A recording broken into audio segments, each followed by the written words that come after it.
दरअसल कहानियों का देश और कहानियों का शहर होने के बावजूद बम्बई में कोई कहानियों का प्रोग्राम नहीं होता था। कहानी की रूपरेखा, कहानी का स्वरूप, कहानी का माहौल, कहानी की आत्मा, कहानी का शिल्प, इसके बारे में कहीं कोई बातचीत नहीं होती थी। और कहानी पहले कैसी लिखी जाती थी, बहुत सालों पहले कैसी लिखी जाती थी, बीच में कैसी लिखी जा रही थी, अभी कैसी लिखी जा रही है और आगे कैसी लिखी जाएगी, इसमें बहुत फ़र्क आया है। समय के साथ कहानी का स्वरूप बदला है। तो हमारी और मेरे हस्बैंड की हरीश पाठक जी की बहुत इच्छा थी कि कहानियों के ऊपर प्रोग्राम हो, कहानियों पे चर्चा हो और कहानी का स्वरूप लोगों तक पहुँचे। इसलिए हम लोगों ने स्वतः अपनी इच्छा से 2018 से इसको शुरू किया था। पहले छोटे रूप में था। ये दूसरा प्रोग्राम है जो पूरा दिन चला। पहले हम सुने कहानी के नाम से करते थे, वो अभी भी हर साल में 4 बार करते हैं, लेकिन ये साल का एक बार पूरे देश के कहानीकार उसमें जुड़ते हैं। जी मैम, जानना चाहेंगे इसमें कहाँ-कहाँ से कलाकारों ने हिस्सा लिया? यहाँ पर कलाकार आए हैं दिल्ली से, जोधपुर से, भोपाल से, झालावाड़ से, चंडीगढ़ से और पूना से। जानना चाहेंगे कि यहाँ पे जो कलाकारों ने जो कहानी सुनाई, इसमें क्या-क्या तोड़ जो है वो निचोड़ के निकाला गया है? ये निचोड़ के निकला है कि कहानी का स्वरूप, कहानी का कथ्य एकदम से बदल गया है। क्योंकि जो हमारे बुजुर्गों ने कहा है कि साहित्य समाज का दर्पण होता है, तो जो इस समाज में घट रहा है, टेक्नोलॉजी आगे आ गई है, मोबाइल की यूज़ बहुत बढ़ गए हैं और बहुत सारी चीज़ें अपने आप चेंज हो गई हैं। लोगों ने, खासकर स्त्रियों की स्वतंत्रता बहुत बढ़ी है, जिसके फ़ायदे भी हुए हैं और बहुत कुछ नुकसान भी हैं। लेकिन स्त्रियों का जो वो बढ़ा है, वर्चस्व बढ़ा है, उसके ऊपर कहानियाँ इसमें बहुत सारी सुनने को मिली। आगे और किस तरह की कहानियाँ जो है लोगों को सुनने को मिलें? हम नए कथाकारों को मंच प्रदान करते हैं ताकि हमें पता चले कि हमारा कहानी का भविष्य और हमारे देश का भविष्य, हमारे समाज का भविष्य और विश्व का भविष्य कहाँ जा रहा है। अच्छा लगा। कहानियाँ सुन के तो हमेशा अच्छा लगता है। कुछ कहानियाँ लंबी होती हैं और कुछ कहानियाँ छोटी होती हैं, तो कई बार कहानियाँ आपको प्रेरित करती हैं, नए नए आयाम दिखाती हैं। हर कहानीकार जो है अपने हिसाब से अपनी जो अभिव्यक्ति है, अपना जो एक्सपीरियंस है, उसको, उस घटना को लिखता है, तो अच्छा लगता है बहुत सुन के। आप भी एक कवि जो है वो हैं और काफ़ी सारे बुक भी लिख चुके हैं, क्या कहना चाहेंगे? देखिए, लेखक के लिए तो यही कहना चाहूँगी कि पढ़ना बहुत ज़रूरी होता है लिखने के लिए, और जितना आप दूसरे साहित्यकारों को पढ़ेंगे, दुनिया के, हिंदुस्तान के, भारत के, गाँव के, शहरों के और विदेशों के, उतना ही आप एनरिच होते हैं, उतना ही आप समृद्ध होते हैं और फिर आप जो कहना चाहते हैं उसमें आपकी भाषा में बहुत सारी चीज़ें आ जाती हैं।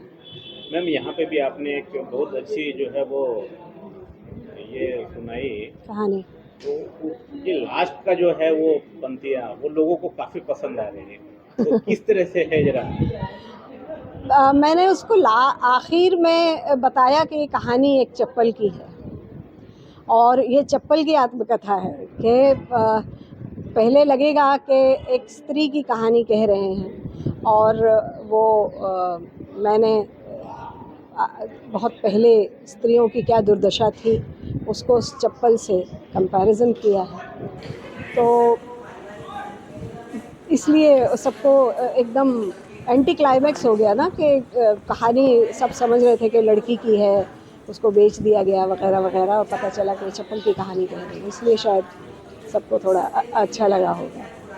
मैम, आपने सही बोला कि आपने जो है वो लास्ट में जो है ने चप्पल पे डाला है, तो रियल में देखा जाए तो ये कहानी एक स्त्री पर ही जी, चप्पल भी तो फीमेल है। जी चप्पल पहनी जाती है, चप्पल फेंकी जाती है, चप्पल फेंका नहीं जाता, इसलिए वो चप्पल की कहानी है। आपके जो चाहने वाले हैं, जो आपके बुक पढ़ते हैं, आपकी कहानियाँ सुनते हैं, उसके बाद कहानी सुनते हैं। देखिए, मुख्य अतिथि थी मैं यहाँ पे और कहानी से मेरा वास्ता बहुत पुराना है। धर्मयुग में संपादक थी तो इसलिए पता है मुझे कि कहानी क्या होती है। और ये कहानी का जो आयोजन है ये हरीश पाठक और कमलेश पाठक का नया आयोजन नहीं है। उन्होंने ये वर्ड जहाँ पिछले 10 साल पहले से शुरू किया हुआ है और कहानी वाचन की परंपरा ही उसने शुरू की है यहाँ पे कि कहानी पढ़ी जाएगी, उसकी आलोचना होगी और उसको सुनेंगे दर्शक आके।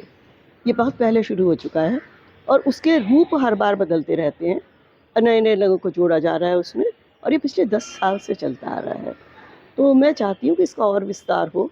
इस बार कहानी दिन भर हुई है, अगली बार कहानी पूरा 24 घंटे के लिए हो।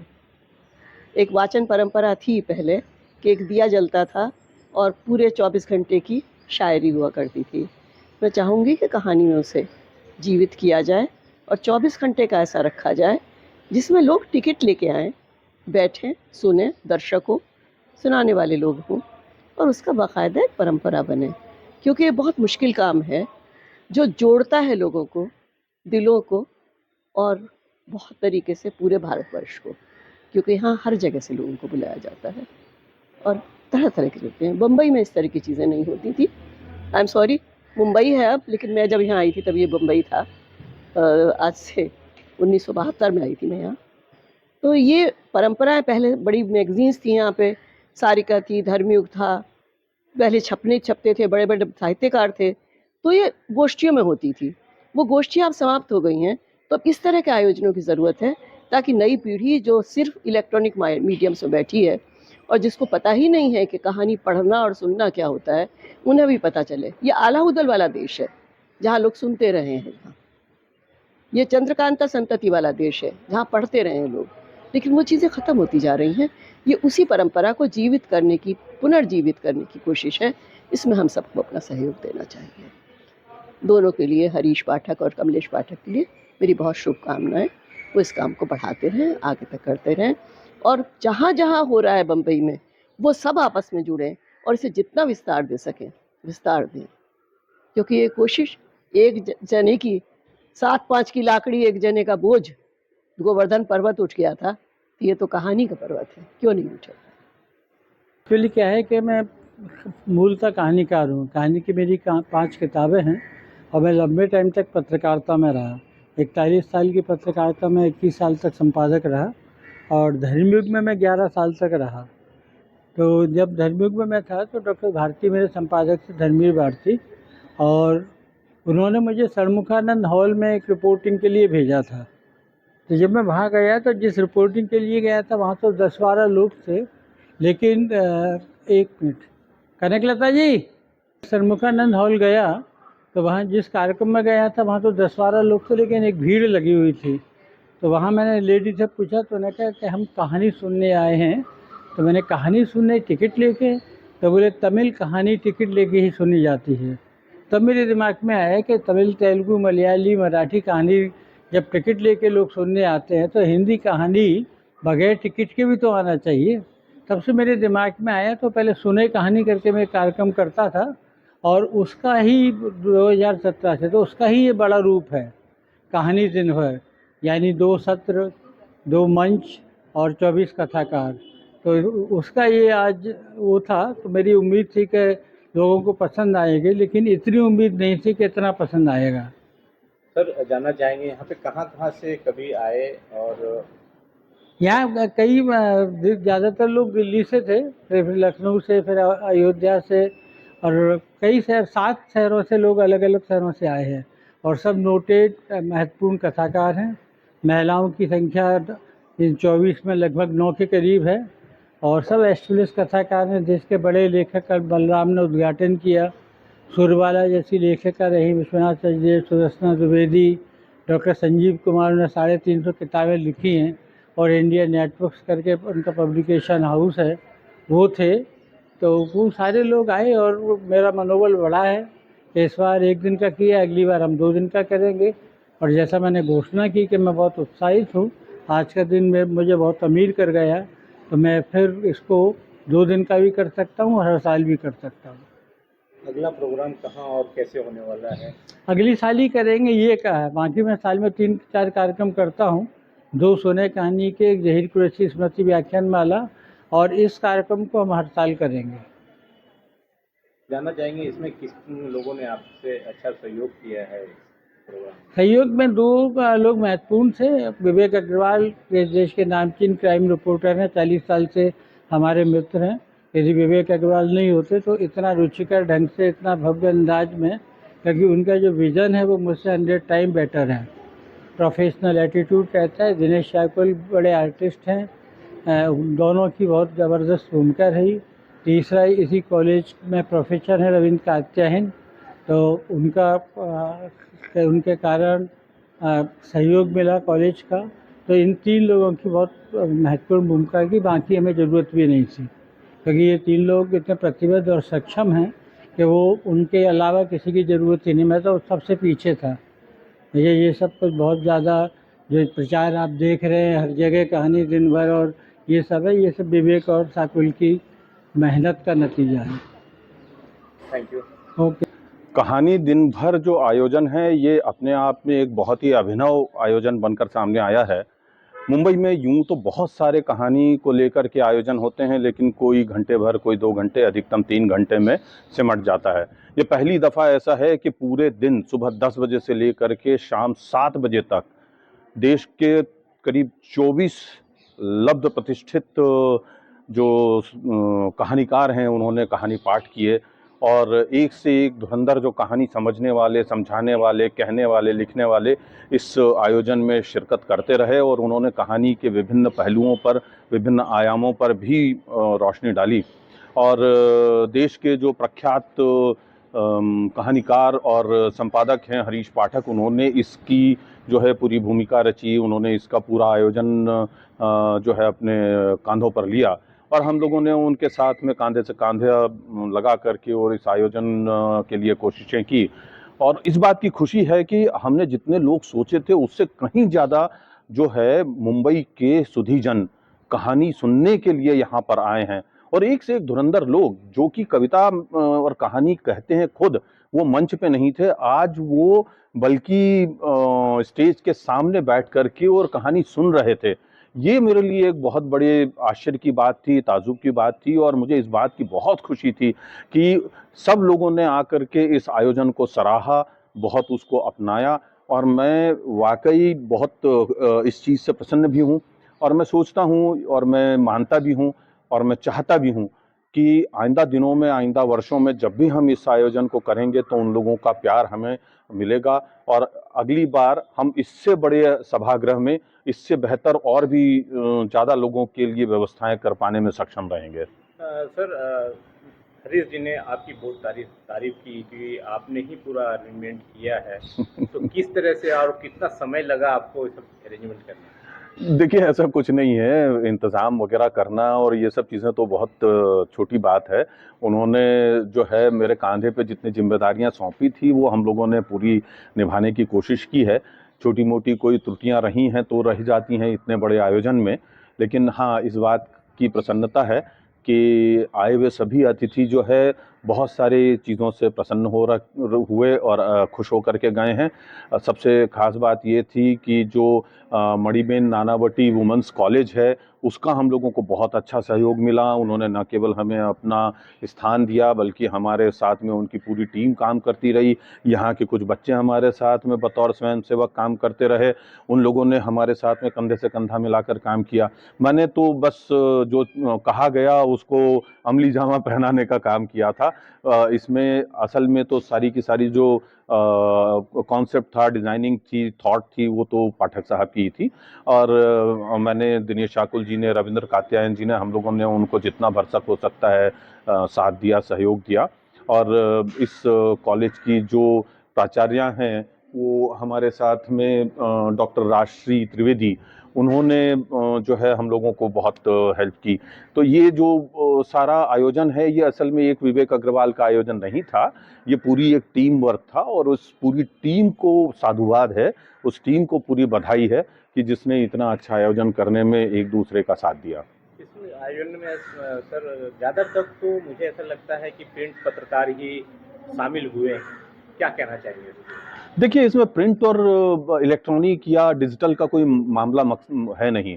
अब यदि आप मुझे लेंगे तो मैं प्रिंट का भी पत्रकार रहा, मैं डिजिटल में भी हूँ, आज की तारीख में ब्रॉडकास्ट में भी रहा, रेडियो भी मैंने किया, तो मैं अपने आप को कहाँ का मानूं? तो ठीक है ना। अब इस तरह के हमारे पास में कई आए हैं, जैसे आनंद सिंह थे, वो रेडियो के व्यक्ति हैं। दिनेश शाकुल जो हैं वो टीवी के कलाकार हैं। दिनेश शाकुल जी तो याद ही होंगे आप सबको, उन्होंने बड़ा शानदार अभिनय किया था, चंद्रगुप्त बने थे वो चाणक्य सीरियल में। तो चंद्रगुप्त सीरियल में तो ये जो लोग हमारे साथ में जुड़े हैं वो विभिन्न धाराओं के हैं, न केवल पत्रकारिता के, न केवल लेखन के, बल्कि विभिन्न आयामों के कला के क्षेत्र के लोग इसमें शामिल हुए। ड्रामा के भी लोग हैं। एक बहुत अच्छा ड्रामा जो है वो अभी हमारा यहाँ पर हुआ है, वो नाट्य रंगकर्म के भी लोग हमारे साथ जुड़े हैं। तो देखिए, आप किसी भी फील्ड की बात करेंगे, जो भी किस्सा कहानी, फिल्म, गीत, नाटक, संगीत, नाट्य संगीत, कुछ भी चीज होगी वो सबसे पहले कलमबद्ध होगी।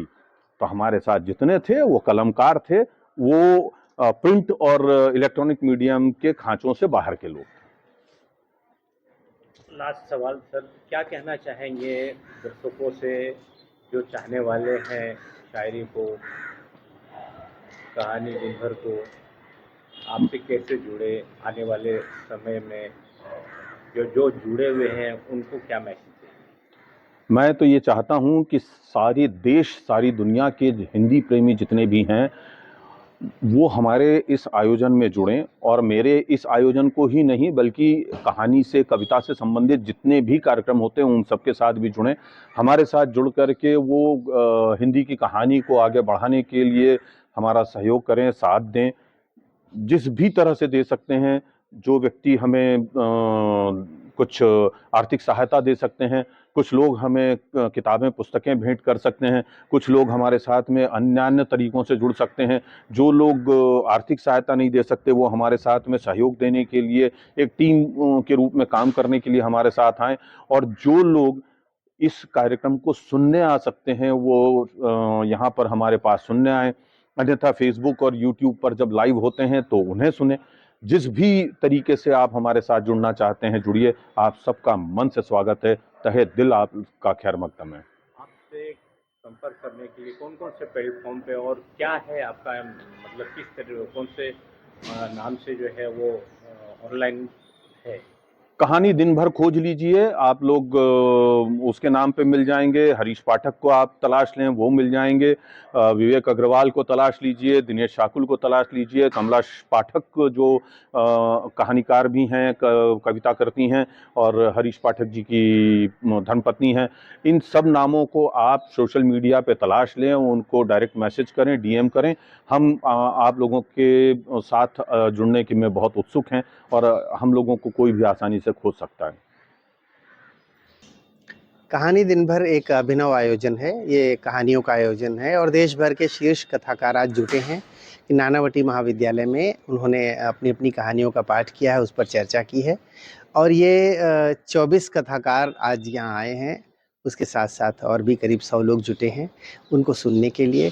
तो ये कहानियाँ उन्होंने अपनी अपनी कहानियाँ सुनाई हैं और इसमें पुरानी पीढ़ी से लेकर नई पीढ़ी तक के सारे लेखक हैं और उन लेखकों की कहानियाँ जो हैं, जो उससे ये पता चल रहा है कि आज साहित्य में किस तरह की कहानियाँ लिखी जा रही हैं और उनका क्या तेवर है। जो पहले भी था, जो पहले की कहानियाँ हैं वो, और जो आज की कहानियाँ हैं वो, और उनमें किस तरह से बदलाव आया है, ये भी इसमें प्रदर्शित हो रहा है। तो किस तरह का प्रदर्शित आपको दिखा है अभी जो जैन जी का दौर चल रहा है? जी, ठीक है। तो इसमें किस तरह की कहानी जो है वो चल रही है? देखिए, जैन जी का जो दौर आया है उस दौर में कहानी की भाषा बहुत बदल गई है। नई जो पीढ़ी है, बिल्कुल युवा पीढ़ी है, उसके पास ना सोचने का समय है, ना समझने का है और ना वो साहित्य में ज़्यादा इंटरेस्ट ले रही है। लेकिन जो कुछ गिने चुने बच्चे हैं, जो छात्र हैं या जो युवा पीढ़ी में से कुछ लोग जो साहित्य में रुचि रखते हैं, वे आ रहे हैं इसमें कहानी लेखन में, साहित्य लेखन में, और उनकी एक कहानी सुनकर पता चलता है कि उसमें वो पुराने विषय नहीं है, वो पारिवारिक झंझट नहीं है, वो पीढ़ियों का संघर्ष नहीं है। उनकी कहानियों में एक नए समय की आहट है, तकनीक है, किस तरह से टेक्नोलॉजी ने हमारे जीवन को बदला है, हमारी भाषा बदल गई है और किस तरह से युवा पीढ़ी जब हमारी कहानी लिखती है तो उसमें आज उनकी चिंताएं हैं। उनके लिए मोबाइल और टेक्नोलॉजी और अपनी जो व्यक्तिगत दुनिया है उसका बड़ा महत्व है। जबकि पहले टेक्नोलॉजी का इतना दबाव नहीं था, लेकिन आज जो है तकनीक का बहुत दबाव है और उसके साथ साथ जो समय की बदलाव और पूरी दुनिया में जो बदलाव हो रहे हैं वो आज की कहानियों में पढ़ने को मिल रहे हैं और जो नई पीढ़ी है उसकी कहानियों के विषय भी इसीलिए पूरी तरह से बदल गए हैं।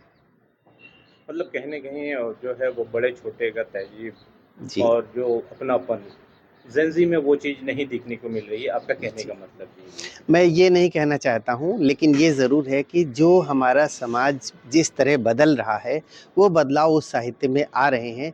ये न सिर्फ साहित्य न सिर्फ परिवार के स्तर पर, बल्कि जो जॉब्स ले रहे हैं बच्चे, जो करियर अपना रहे हैं, जिस तरह से वो बोल्ड स्टेप्स उठा रहे हैं, वो सारा बदलाव उनके जीवन में जो हो रहा है वो कहानियों में इस तरह प्रदर्शित हो रहा है।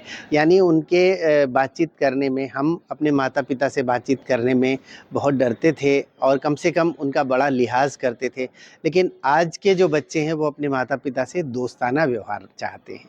उनको आप डांट नहीं सकते, मार नहीं सकते, तो उनका जो व्यवहार है वो बहुत परिवर्तित हो गया और वो कहानियों में आ रहा है। अब एक नई कहानी है जो पुरानी चीज़ों या पुरानी हम कहें कि परंपराओं से थोड़ा अलग है और उसमें नई जो परंपराएं बन रही हैं, जो नया समाज है, नए विषय हैं, नए कथ्य हैं और नई सोच है, जो जो जिस तरह युवा पीढ़ी सोच रही है, व्यवहार कर रही, वो दिखाई पड़ रहा है।